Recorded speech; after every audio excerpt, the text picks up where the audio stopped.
आपके स्क्रीन पर सिनेमा जगत की दमदार हस्ती मिथुन चक्रवर्ती, जो कि भारतीय जनता पार्टी के नेता हैं और अब ये कह रहे हैं कि पश्चिम बंगाल के अंदर खेला होबे। कह रहे हैं कि टीएमसी के 38 विधायक उनके साथ संपर्क में हैं। एक बात मुझे समझ नहीं आती है, भारतीय जनता पार्टी के नेताओं को क्या थोड़ी सी भी शर्म नहीं आती? 200 से ज्यादा विधायकों के साथ वहां पर ममता बनर्जी की सरकार बनी हुई है, तो इस सरकार को भी वो गिराना चाहते हैं।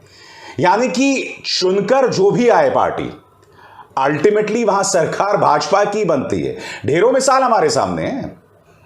महाराष्ट्र में क्या हुआ, उसके बाद मध्य प्रदेश में क्या हुआ, मणिपुर, गोवा में पहले की मिसालें हैं।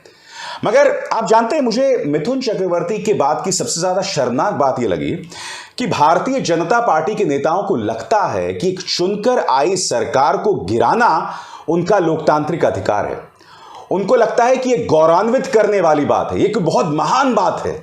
मिथुन चक्रवर्ती जी ने जो बात कही ना, वो कई मामलों में दिक्कत पैदा करने वाली है। सबसे पहले मैं आपको बताता हूं कि उन्होंने कहा क्या क्या है आपके स्क्रीन पर। दोस्तों, मिथुन चक्रवर्ती ने निहायत ही ड्रामाई अंदाज में पत्रकारों से क्या कहा। पहले उन्होंने पूछा, क्या आपको ब्रेकिंग न्यूज चाहिए? इसके बाद उन्होंने कहा कि आज के वक्त में तृणमूल कांग्रेस के करीब 38 विधायकों के साथ हमारे अच्छे रिश्ते हैं। इनमें से करीब 21 तो हमारे सीधे संपर्क में हैं।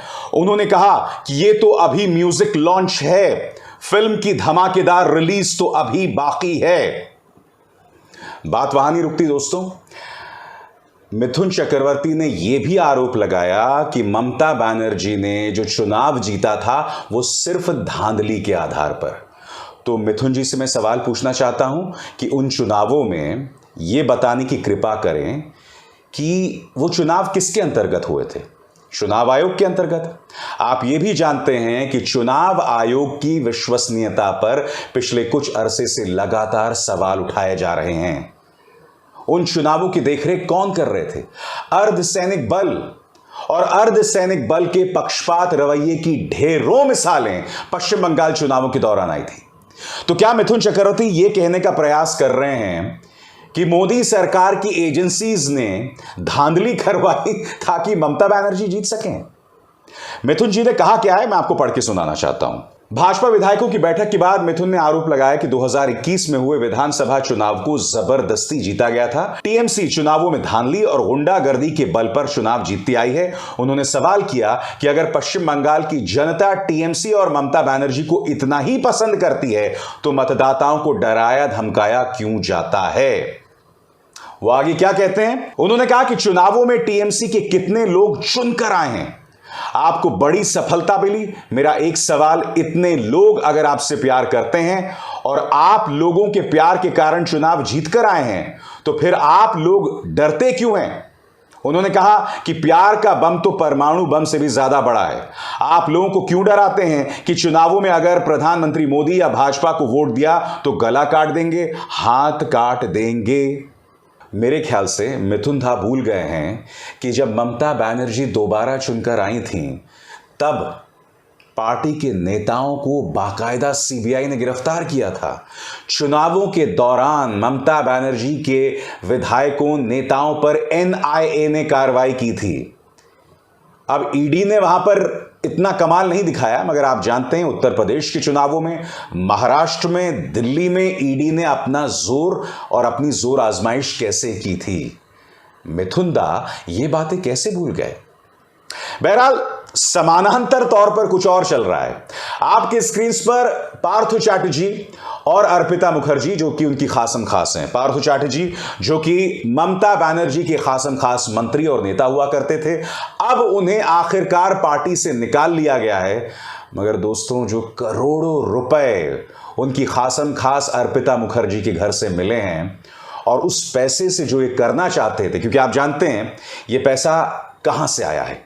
यह पैसा दरअसल शिक्षक भर्ती घोटाले से जुड़ा हुआ है, जिसमें ट्रांसफर्स के एवज में, भर्ती के एवज में रिश्वत ली जाती थी कथित तौर पर। ईडी इसकी जांच कर रही है।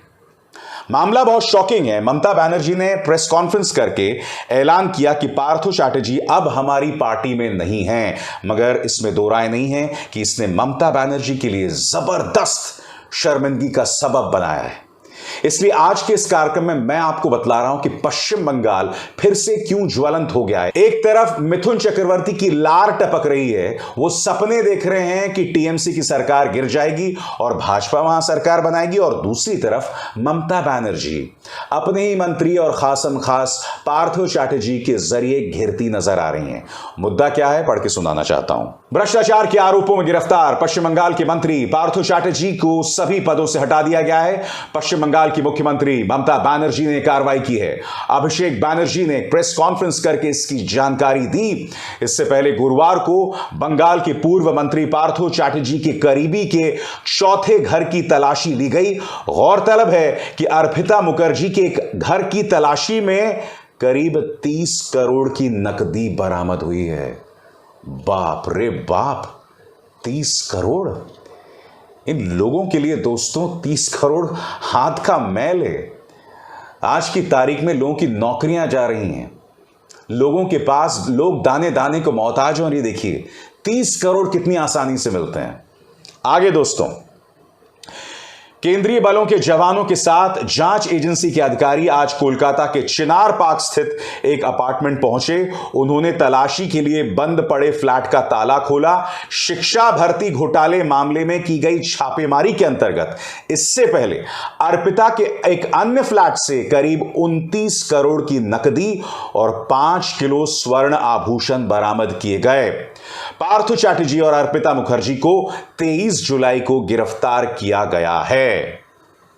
यही नहीं दोस्तों, अर्पिता मुखर्जी से लगातार पूछताछ की जा रही है और अपनी पूछताछ में अर्पिता चौंकाने वाले खुलासे कर रही हैं। वो खुलासे क्या हैं, ध्यान से सुनिए। अर्पिता ने कई चौंकाने वाले खुलासे किए हैं। सूत्रों के मुताबिक पूछताछ के दौरान सामने आया है कि सारे पैसे पैक करके एक ही कमरे में रखे जाते थे।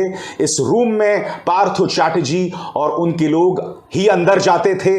अर्पिता मुखर्जी के अनुसार पार्थो चैटर्जी हर हफ्ते या 10 दिन में एक बार आते थे।